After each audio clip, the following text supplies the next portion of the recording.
আমি কেন সিলেটের টিউশনি করানো বাদ দিলাম এবং কোন বিষয়গুলো বর্তমানে আমাকে সিলেটের টিউশনি করানো থেকে বিরত রেখেছে, তোমরা যারা ফার্স্টে ভর্তি হবে, ফার্স্টে ভর্তি হয়ে তোমরা যারা সিলেটে টিউশনি করাবো বলে মনস্থির করেছো, তাদের এই বিষয়গুলো জেনে নেওয়া উচিত। সালাম আলাইকুম রহমতুল্লাহ, আমি তোমাদের জুবাইর ভাই, বর্তমানে পড়াশোনা করতেছি ফার্স্ট ইংলিশ ডিপার্টমেন্টে। তোমরা যারা রেগুলার আমাকে ফলো করো তারা হয়তো চিনবা, কিন্তু এই ভিডিওটা যারা নতুন দেখতেছো তাদের জন্য মূলত আজকের এই ইন্ট্রোটা দেওয়া।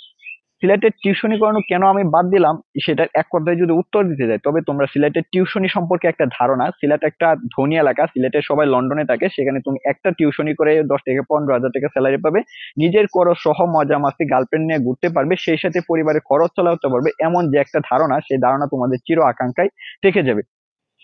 তো সিলেটের টিউশনির যে বাস্তব চিত্র সেটা সম্পর্কে তোমাদের একটু জেনে নেওয়া উচিত। দেখো, তুমি যখন সিলেটের একটা টিউশনি শুরু করবে, সেই টিউশনিটা তোমাকে অবশ্যই নিতে হবে যদি না সেখানে তোমার এলাকার কিংবা ডিপার্টমেন্টের কোনো বড় ভাই থাকে।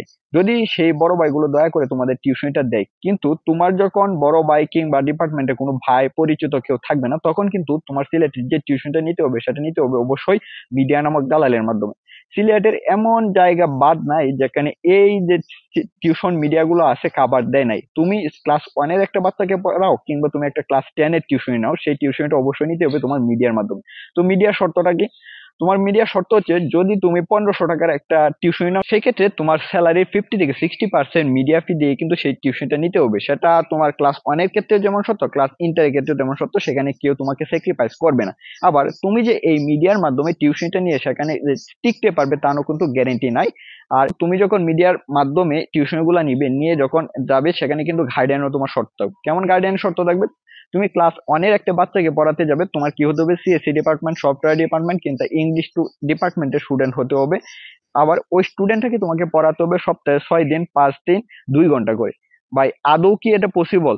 আচ্ছা, আমার কথা যদি তোমাদের কাছে রূপকথার মতো মনে হয়, তোমরা যখন সিলেটে আসবে, সিলেটে এসে এই টিউশনি গুলো করাবে, তখন কিন্তু আমার কথার সাথে ওই যে তোমাদের বাস্তবতা সেটা কিন্তু মিলিয়ে নিতে পারবে। এই হচ্ছে তোমাদের টিউশন বাস্তবতা এবং মিডিয়া ফির যে একটা দৌরাত্ম। এই বিষয়গুলো জেনেই কিন্তু আমি আমার টিউশনি শুরু করেছিলাম। তো আমার প্রথম টিউশনি ছিল ক্লাস 2 এর একটা বাচ্চা। এই বাচ্চাটা এখানে ছিল না, ওদের বাসা ওই জায়গায়। ও কিছুদিন হয়েছে রিসেন্টলি কি করছে, যে সিলেটে শিফট করছে। তো ওই স্টুডেন্টের গার্জিয়ান ও সবকিছু খুলে বলে যে ও ক্লাস 2 থেকে 3 এ এডমিশন নিবে, সেই ক্ষেত্রে যে বছরের 3 মাস আছে, এক অক্টোবর নভেম্বর ডিসেম্বর, এই 3 মাসের ভিতরে ওর যে বইগুলা কিনা 1 বছরের ভিতরে কাভার করে হয়। তো ওই 3 মাসের ভিতরে ওর বইগুলো কিন্তু আমাকে কাভার করে দিতে বলছে। তো আমি ওই গাইডলাইনের শর্ত মেনে কিন্তু ওই স্টুডেন্টকে পড়ানো শুরু করি। ওই স্টুডেন্টে আমাকে যে স্যালারিটা দিত সেটা দিত 1500 টাকা, সপ্তাহে মানে হয় 4 থেকে 5 দিন আমাকে পড়াইতে হইতো 1.5 ঘন্টা করে। তো ওটা কোনো বিষয় না, আমি পড়াইতাম, পড়াইছি, 3 মাসের ভিতরে ওগুলা কাভার করে দিছি। কিন্তু এই টিউশনিটা আমি কেন ছেড়ে দিছি, তার পেছনে হয়তো 3টা বিষয় আমার কাছে লেগেছে। প্রথম বিষয়টা হচ্ছে যে প্রথম মাসে যখন স্যালারিটা দিবে, তখন ওই মাসের স্যালারিটা দিতে দেরি হয়ে যায়, যে পরের মাসে 15 তারিখে দেয়। সেখানে কারণ কি ছিল, তারা এখানে যে থাকে তারা এখানে স্থায়ী না, তো ওদের গ্রামের বাড়িতে চলে যায়। গ্রামের বাড়িতে চলে গেলে যেহেতু বেড়াইতে গেছে, প্রথম মাসের স্যালারিটা 15 তারিখ দিয়েছে, আমার ওইটা মাইন্ডে লাগে নাই। তো আমি ওইটা একটা সাধারণভাবে নিয়েছি। কিন্তু পরবর্তী মাসে, অর্থাৎ তোমাদের নভেম্বর মাসে যে স্যালারিটা, সেটা কি করতে হয়েছে, এটাও কিন্তু দেখা যায় 8-9 তারিখ পের হয়ে গেছে। 8-9 তারিখ পের হয়ে যাওয়ার পর আমার নিজের কাছেই লাগতেছে 8-9 তারিখ চলে যাচ্ছে, এখনো স্যালারি দিচ্ছে না। সেক্ষেত্রে ওনাদের যে গার্ডিয়ান ছিল, আঙ্কেল আন্টিকে আমি জানাই যে আমার সম্মানিটা যদি দিতেন তাহলে ভালো হতো। তো ওই তোমাদের নভেম্বর মাসে চেয়ে আনি, ডিসেম্বর মাসের মধ্যে সেম। তো ওই 3 মাসের ভিতরে ওর বইগুলো কাভার করার পর দেখা যায় জানুয়ারি থেকে আমার পরীক্ষা ছিল, যে বিষয়টা কিনা ওই গার্ডিয়ানকে আমি অভিহিত করেছিলাম। গার্ডিয়ান আমার এই বিষয়টা বিবেচনা রাখেন। তবে ডিসেম্বরের শেষের দিকে গার্ডিয়ান আমাকে কল দেয় যে স্যার, আপনার যেহেতু পরীক্ষা, এখন আপনি জানুয়ারি থেকে কন্টিনিউ করতে পারবেন কিনা। সেখানে আমি এক কথায় না করেছিলাম। সেই বিষয়টা বিবেচনা করে যে যদি এই 1500 টাকা আমাকে এত সুন্দর করে পড়ানোর পরেও যদি চেয়ে আনতে হয়, তাহলে এই টিউশনি করানো থেকে না করানোই বলো। তো ওই দিন গার্ডিয়ানকে না করেছিলাম যে আপনার ছেলেকে পড়াবো না। ওইটা আমি আঙ্কেলকে বলি না, আন্টিকে বলে দিছি আর কি। তো আঙ্কেল বললে হয়তো অন্যান্য কারণ জিজ্ঞেস করতো, তো ওইটা গেল। তারপর জানুয়ারিতে আমার পরীক্ষা ছিল। জানুয়ারিতে আমি কোনো টিউশনই যাই নাই, আমি পরীক্ষা নিয়ে ব্যস্ত ছিলাম। যখন জানুয়ারির শেষের দিকে আমার পরীক্ষাগুলো শেষ হয়েছিল, তখন ফেব্রুয়ারির দিকে আমি কি করি, যে টিউশনির দিকে ধাবিত হই। তো দ্বিতীয় টিউশনিটা ছিল হাউজিং এস্টেটের শেষ মাথায়। এখানে শুধু দ্বিতীয় টিউশন না, আমার যে 3-4টা টিউশনি করাইতাম, ওই 3-4টা টিউশনি কিন্তু ছিল হাউজিং এস্টেটেই। তো 2 নম্বর টিউশনিটা একটা ইন্টার স্টুডেন্ট ছিল, ওইখানে 3টা সাবজেক্ট পড়াইতাম, ইকোনমিক্স, ইংলিশ এবং আইসিটি, পাশাপাশি অন্যান্য বিষয়গুলো একটু দেখিয়ে দিতাম।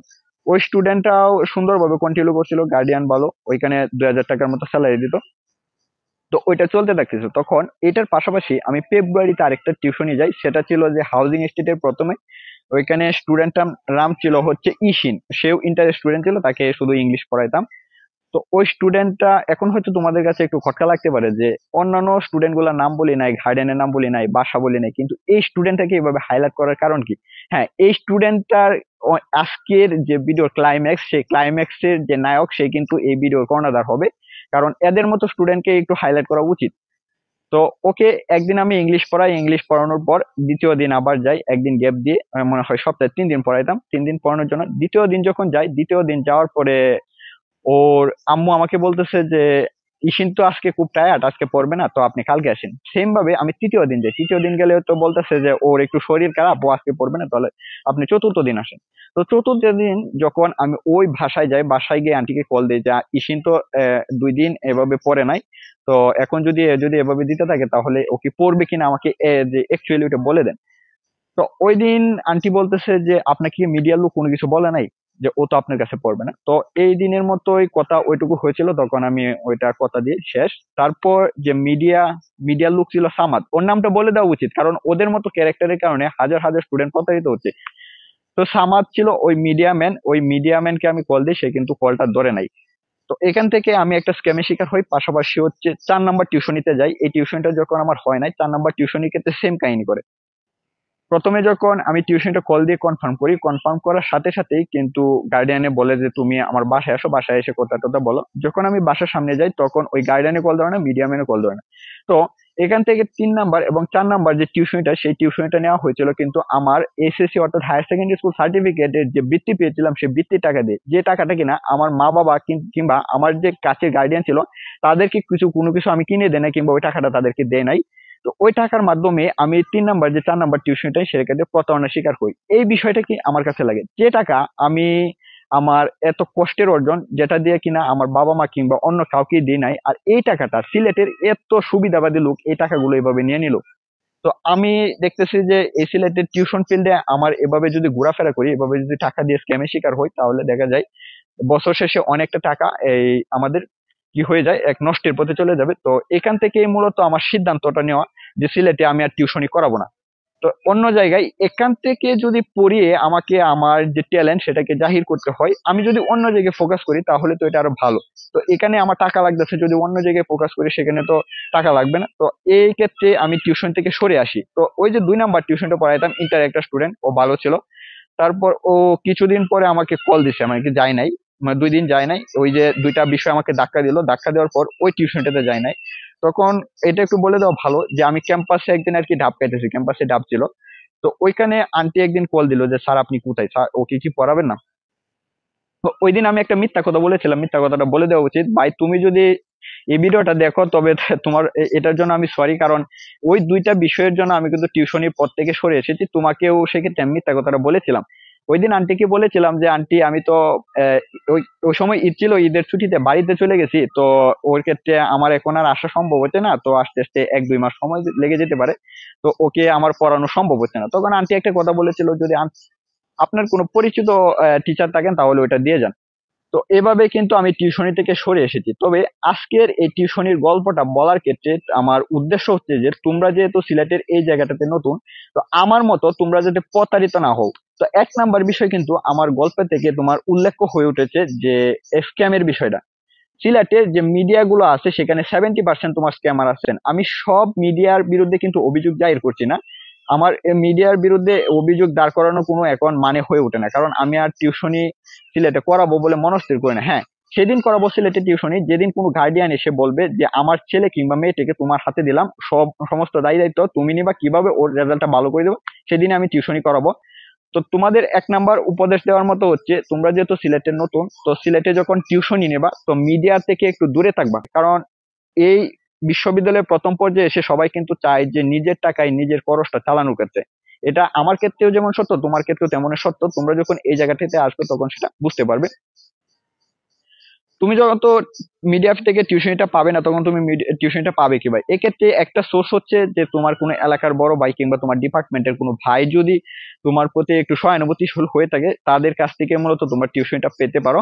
তো প্রথমে সতর্ক থাকবা যে টিউশনি মিডিয়া ফি না নেওয়ার ক্ষেত্রে। দ্বিতীয়ত হচ্ছে যে আমি মনে করি যদি তোমার ফ্যামিলির ক্যাপাসিটি থাকে, যে তোমার সিলেটে কিন্তু তোমার জীবন নির্বাহ করার খরচ বেশি না, 5 থেকে 6 হাজার টাকা হলে কিন্তু অনায়াসে চলে যাওয়া যায়।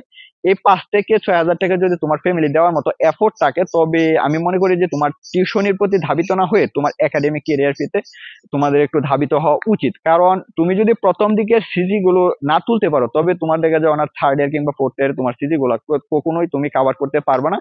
তো এই হচ্ছে দুইটা উপদেশ, তোমার টিউশনি নেওয়া থেকে দূরে থাকো, নিজেকে কিভাবে ডেভেলপ করা যায়, কিভাবে স্কিল দ্বারা নিজেকে স্বয়ংসম্পূর্ণ করা যায়, সেই বিষয়গুলোর উপর তোমরা একটু ফোকাস করো।